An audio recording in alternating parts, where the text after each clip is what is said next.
मैं श्याम सुंदर सिंह डियर हिंदी में आप सभी का स्वागत है। आइए बच्चे, आज मैं दिगंत भाग 2 12वीं कक्षा से मैं पाठ 10 जूठन जो आत्मकथा है ओम प्रकाश वाल्मीकि की बहुत ही दिल को दहला देने वाली ये आत्मकथा है, कहानी है जो गरीबी का यथार्थवादी चित्रण इन्होंने किया है। जूठन जब हम शीर्षक का नाम लेते हैं तो जूठन का तात्पर्य झूठ से है, जो समाज में सबसे बड़ा किसी भी व्यक्ति को हम निम्न स्तर से देखते हैं या समाज में जो भी भोज भात यदि खिलाया जाता है वह कैसा सा समय और समाज जिस समय वर्ण व्यवस्था चरम सीमा पर थी, ऊंच नीच छुआछूत भेदभाव को लेकर यह इन्होंने आत्मकथा का वास्तविक चित्रण किया है। चलिए हमारे बच्चे, क्या पूछना है यह आत्मकथा की एक एक से पंक्तियाँ हमारे निराला जी ने भी हमारे साहित्य में तोड़ती पत्थर इलाहाबाद के पथ पर एक मजदूरी ने गरीबी का वास्तविक चित्रण किया है।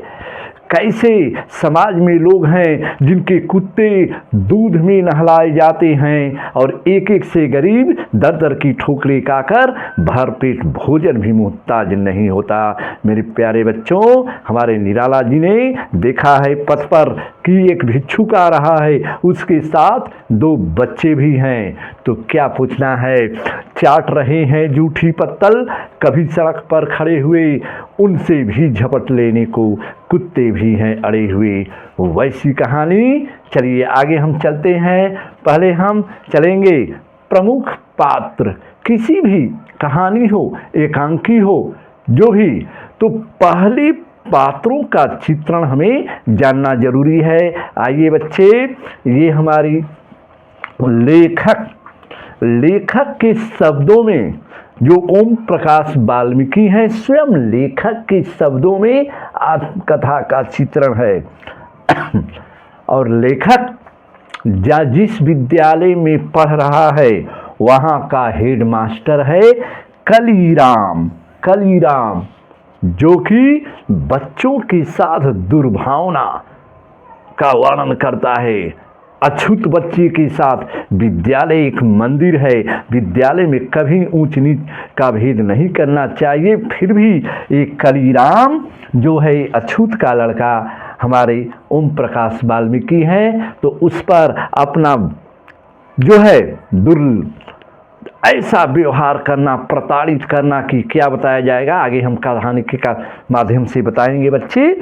और माँ पिता, लेखक के माता पिता हैं जो कि समाज में जाकर मजदूरी करना, किस तरह से पेट भरना। वह जमाना था जिस समय पशु गांव में मर जाते थे और उसके चाम को छील करके गांव जो है अपना उसको झेलते हुए गांव में काम करती थी मजदूर लोग। वैसी कहानी है। और हमारे लेखक की बहन, बड़ी भाभी और 2-3 भाई, एक सुखवीर बड़ा भाई हैं और जसवीर और जनेसर 2 भाई और हैं। और चाचा हैं लेखक के चाचा। इसी पर ये हमारे यथार्थवादी कहानी का वास्तविक चित्रण है। आइए बच्चे, हम चलते हैं। ये कहानी हमारे एक स्कूल से शुरुआत हो रही है, स्वयं लेखक के शब्दों में। यहाँ पर ओम प्रकाश वाल्मीकि लेखक के शब्दों में, और एक हेडमास्टर है विद्यालय का, वहीं से कहानी हमारी शुरू हो रही है। जरूर हमारे बच्चे ध्यान से समझेंगे। ये दलित कहानी, उत्पीड़न कहानी, समाज में वर्ण व्यवस्था पर आधारित कहानी, जो एक दूसरे को समाज में लोग बैर की भावना से देखते हैं। आइए बच्चे, एक रोज बता रहे हैं ओम प्रकाश वाल्मीकि कि एक रोज कलीराम जो हेडमास्टर थे, तो जब विद्यालय में लेखक गया था पढ़ने, बच्चा था उस समय, तो कलीराम हेडमास्टर पूछ रहा है कि अरे तेरा नाम क्या है बेरे, क्या नाम है? ओम प्रकाश बताया स्वयं लेखक, बच्चा था तो स्वयं लेखक अपने शब्द बता रहा है ओम प्रकाश। और मैं बता रहे हैं, लेकिन मैं डरते डरते उस हेडमास्टर के पास गया और हेडमास्टर ने हमको, हेडमास्टर की ऐसी चलावा थी विद्यालय में कि सभी लोग कांपते थे, उससे डर डर के कांपते थे और उनकी दहशत ऐसी थी। फिर भी सभी बच्चे स्कूल में पढ़ते थे। उसी में हमारे ओम प्रकाश वाल्मीकि जी जो लेखक हैं वो बच्चे थे, तो उन पर घुड़क करके हेडमास्टर पूछते हैं कि अरे चूहे तू क्या करता है, और जा इस विद्यालय के सामने ठीक शीशम का पेड़ है और उस शीशम के पेड़ पर चढ़ करके उसके डहांगियों को ला, और डहांगियों को ला करके झाड़ू बना करके पूरे विद्यालय को सफाई कर जा। चक चक चक चक ऐसा विद्यालय को बहार दो कि मालूम पड़े। तो ठीक है, बच्चा है हमारा लेखक ओम प्रकाश वाल्मीकि, उसको बहार रहे हैं। एक दिन बहारे, दूसरा दिन जब आता है विद्यालय में बच्चा पढ़ने, तो दूसरे दिन हेडमास्टर भी दहाड़ कर उसे कह रहे हैं कि उस झाड़ू को उठाओ और पूरे विद्यालय को पुनः बहार दो। छोटा बच्चे थे उस समय हमारे वाल्मीकि जी, और पूरा बहार रहे थे डर के मारे। यहाँ तक कि थोड़ा सा लड़का सहमता है बहाने के लिए, और जा करके हेडमास्टर उस बच्चे की कॉलर को पकड़कर, थोड़ा बच्चा इधर उधर कर रहा था, 2 दिन लगातार बहारवा। तीसरा दिन आगे क्या होता है, तो दूसरे दिन हमारे जो हेडमास्टर थे बेटा जा करके उस बच्ची की गले को दबोच लिए, और जैसे कोई भेड़िया जो है बच्ची को दबोच लेता है, वैसे वहाँ का हेडमास्टर उस बच्चे को दबोच लिए। तो बच्चा फिर भयभीत से बाहर रहा था क्लास को, पूरा ग्राउंड को, छोटा बच्चा था, हाँफ हाँफ कर अपना जो है। तो उसी रास्ते से एक दिन अचानक तीसरे रोज फिर हेडमास्टर उसी बच्चे से बहरवा रहे हैं। तो तीसरे दिन अब बाहर विद्यालय को, उतना बड़ा हाथी को बहारते हुए बच्चा रो रहा था। स्वयं ओम प्रकाश वाल्मीकि जी कहते हैं बच्चा जब रो रहा था तो उसी रास्ते से उसके पिताजी गुजर रहे थे। तो इस दृश्य को देखते हैं तो बोलते हैं क्या है बेटा, क्या है? तो बच्चा देख करके अपने पिता को फक कर रोने लगा। पिताजी क्या करें, है बहारने का काम मिला। हेडमास्टर साहब कहते हैं कि तुम लोगों की जाति जो है बहारने का काम करती है। इसी पर पिता बड़े गुस्से हुए जा कर के हेडमास्टर से मिले। हेडमास्टर ने किसी तरह से इसको जो है अपना डांटा। पिता वहाँ से गए और फिर आगे की दास्तान हमारे लेखक बता रहा है। ऐसी ऐसी कहानी की मोड़ लेती है। अब कहानी हमारे बच्चे आगे की ओर बढ़ती है। लेखक बता रहा है कि मेरी माँ मेहनत मजदूरी करके 7-8 तगाओं हिंदू और मुस्लिम के यहाँ जा कर के घर घर में मर्दों के यहाँ बैठक खाना था, मवेशियों का बांधने का काम करती थी, साफ सफाई करती थी। मेरी में बहन, बड़ी भाभी, जसवीर, जनेसर 2 भाई थे, और बड़ा भाई जो है सुखवीर वहाँ तगाओं जो बड़े बड़े मालिक होते थे उनके यहाँ जाकर के नौकरी करता था। अपने जीवन का वास्तविक चित्रण हमारे लेखक बता रहे हैं, उनके परिवार में कैसी स्थिति जो है। और शीर्षक का नाम भी है बेटा जूठन। जूठन शब्द का तात्पर्य ही जूठ शब्द से है। तो बताइए कि जहाँ भरपेट भोजन भी नहीं मिलता था वहाँ जूठ भी खाने को मुहताज थे लोग। तो वही उसी पर ये शीर्षक कहानी है जूठन। आगे हमारे बता रहे हैं लेखक कि प्रत्येक ध्यान देना है, प्रत्येक तागाओं के घर में 10-15 मवेशी होते थे और गाय भैंस बैल ये सब होते थे। उनके गोबर को उठा करके जो कूड़ा घूर था वहाँ पर फेंकना पड़ता था और प्रत्येक घर से हर जगह बैल और भैंस को सर्दी से बचाने के लिए बड़े बड़े दलानों में बांधा जाता था। वैसा वैसा पूरे भैंस और गोबर फेंकना, इतना जो है काम करना पूरा इन लोगों का काम था उनके। और बच्चे इन सब मेहनत करने के बावजूद भी एक जमाना था कि भर पेट भोजन के लिए बदले में 2 जानवरों के पीछे फसल के समय पर 5 सेर अनाज मिलता था, यानी लगभग 2.5 किलो। 10 मवेशी वाले घर से साल भर में 25 सेर 12 से 13 किलो अनाज मिलता था।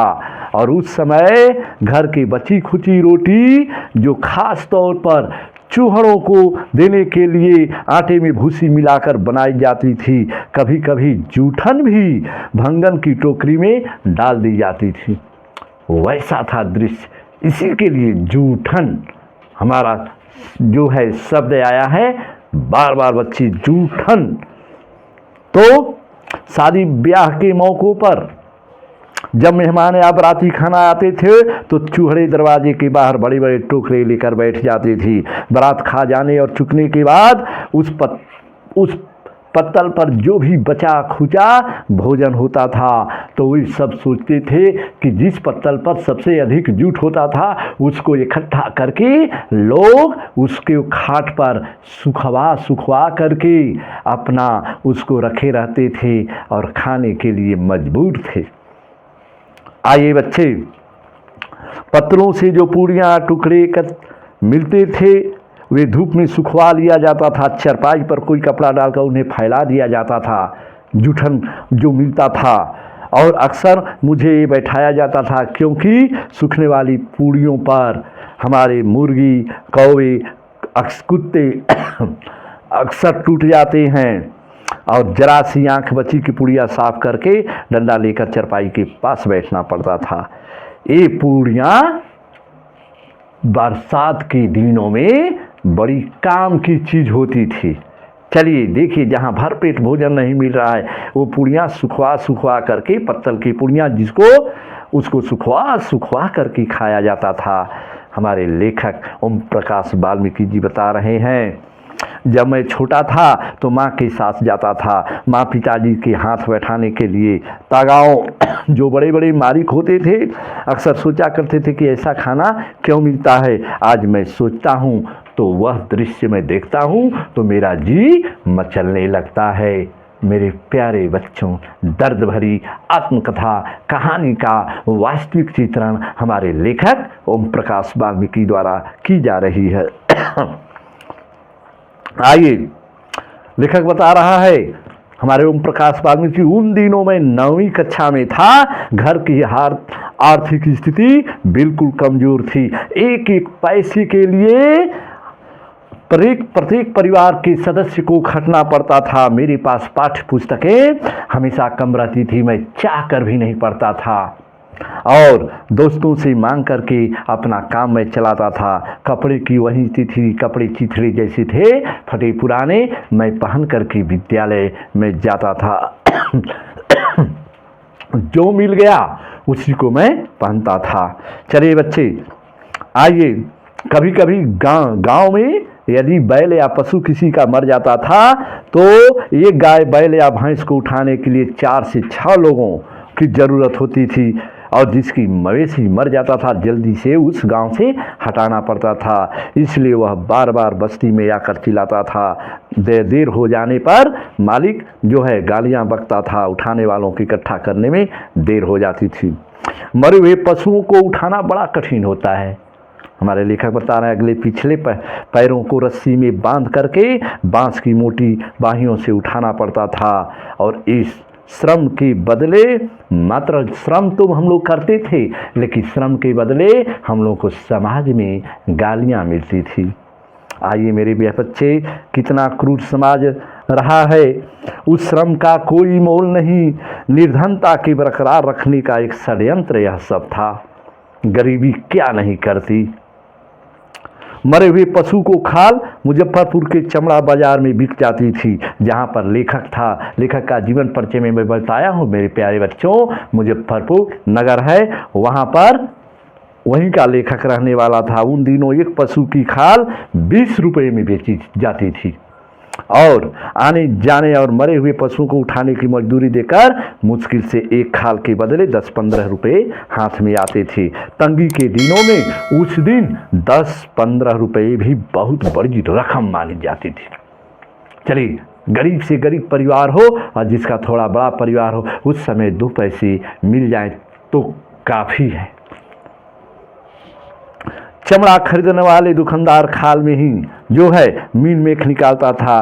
कट जाने पर उस खाल का, उस चाम का कोई नहीं मोल था। जिस पशु का खाल उतारता था तो सेफ्टी सुरक्षित खाल को उतारना था। उस खाल को रखते हुए एकदम बिल्कुल, यदि कहीं उस खाल में कहीं भी छिद हो जाए तो उस खाल का कोई महत्व नहीं होता था। मेरे प्यारे बच्चों, खाल का मतलब समझ रहे हैं? चमड़ा। जिस चमड़े का काम करते थे, अपने जीवन का जो है वास्तविक चित्रण करते हुए हमारे लेखक ओम प्रकाश वाल्मीकि बता रहे हैं। मेरे बच्चे आगे देखिए, बता रहा है लेखक, इस आत्मकथा के माध्यम से माँ बहुत परेशान होती थी बेचारी, क्या करे। आसपास पड़ोस में जा करके घर घर में ये गोबर फेंकना, अलाव पुआल को देखते हुए उन लोगों का ये काम था। माँ बहुत परेशान हो जाती थी, बैल की खाल उतारने किसे भेजे। बस्ती में 1-2 लोग, लेकिन कोई भी उस समय जाने को तैयार नहीं होता था। माँ ने चाचा से बात की, वे तैयार हो गए, लेकिन उनके साथ किसी को जाना चाहिए, अकेले वे खाल नहीं उतारने के लिए तैयार थे। तो अब जब चाचा जी जा रहे हैं खाल को उतारने के लिए, तब अंत में लेखक को विवश होकर के, चलिए अब चाचा जी के साथ लेखक गया है, हमारे अर्थात ओम प्रकाश वाल्मीकि जी भी गए हैं। चाचा ने खाल उतारना शुरू की, मैं उनकी मदद कर रहा था। चाचा का हाथ धीरे धीरे चल रहा था। पिताजी जैसी कुशलता में उनमें नहीं थी। थोड़ी देर बाद वे थक कर बीड़ी पीने बैठ गए। चाचा ने एक छुरी मेरे हाथ में देकर पकड़ा दी और बोले, धीरे धीरे तुम भी इस खाल को क्या करो, उतारो। चलिए, अकेले से तो शाम तक नहीं उतरेगा। छुरी पकड़ते ही मेरे हाथ कांप गए उस समय, और अजीब से संकट में मैं फंस गया। चाचा ने छुरी चलाने का ढंग सिखाया। उस रोज मैं बहुत भीतर से चाचा की हिदायत पर मैंने खाल को उतारी थी। मैं जैसे स्वयं ही गहरे दलदल में फंस रहा था, जहां से मैं उबरना चाहता था। हालात मुझे उसी दलदल में घसीट रहे थे। चलिए, लेखक चाचा के साथ तपती दोपहरी में जिस यातना को मैंने भोगा था, आज भी उसके जख्म मेरे तन पर सजा है। लेखक के जीवन में ऐसा ऐसा चीज, ऐसा ऐसा दृश्य बिता हुआ था। चलिए, जैसे जैसे खाल उतर रही थी, मेरे भीतर का रक्त जम रहा था। खाल उतारने में हमें कई घंटे लग गए थे, कई घंटे। चाचा ने खाल को जमीन पर फैला दिया। उस पर लगे खून को सूखी जमीन ने सोख लिया था। चाचा ने खाल को चादर में बांध दिया था। गठरी उठाकर सर पर मैंने रख ली थी। लगभग 2 मील की दूरी पर हमारा घर था। ओम प्रकाश वाल्मीकि जी बता रहे हैं, बोझ के कारण चाचा का तेज चलना पड़ रहा था। मैं हाथ में छुरी पकड़कर उनके पीछे पीछे लगभग दौड़ता हुआ चल रहा था। बसेरा जाने वाली जो बस थी, पक्की सड़क से हम लोग बस के अड्डे पर पहुंचे थे। गठरी सीट से उतारकर चाचा ने जमीन पर रख दी। यहाँ से आगे तुम ले जाओ, मैं थक गया हूँ। ओम प्रकाश वाल्मीकि जी बता रहे हैं कि मैं चाचा के साथ गया था। उस पशु के खाल को बांधा गया था, उसमें से खून का धब्बा हल्का हल्का। उस रोज मैं चाचा से बहुत कहा, लेकिन वे नहीं माने। चाचा, बस अड्डे की भीड़ पर पार करा दो, मेरी स्कूल की छुट्टी का समय है। तो स्वयं लेखक बता रहे हैं कि चाचा जी, स्कूल में बच्चे हैं और आप पार करा दीजिए, मैं इसके बाद, तब मेरे स्कूल के सभी साथी यह ले जाते हुए देखेंगे तो वे स्कूल में मुझे तंग करेंगे, अर्थात चिढ़ाएंगे कि देखो ये चाम जो छोड़ा करके, ये खाल उतार करके, ऐसा ऐसा इस समाज में होता था। मैंने गिड़गिड़ा कर वहाँ से आवाज़ से कह रहा था चाचा से, किंतु वे नहीं पसीजे, मेरी बात को नहीं समझे। गठरी उठाकर मेरे सिर पर रख दी। गठरी का वजन मेरे वजन से कई गुना ज़्यादा था। मजबूरन उठाकर चलना पड़ा। बस अड्डे की परिचित भीड़ से उस रोज़ जिस तरह से निकला, मेरा ही मन जानता है। एक भय लगातार मेरे पीछा कर रहा था कि कोई देख न ले।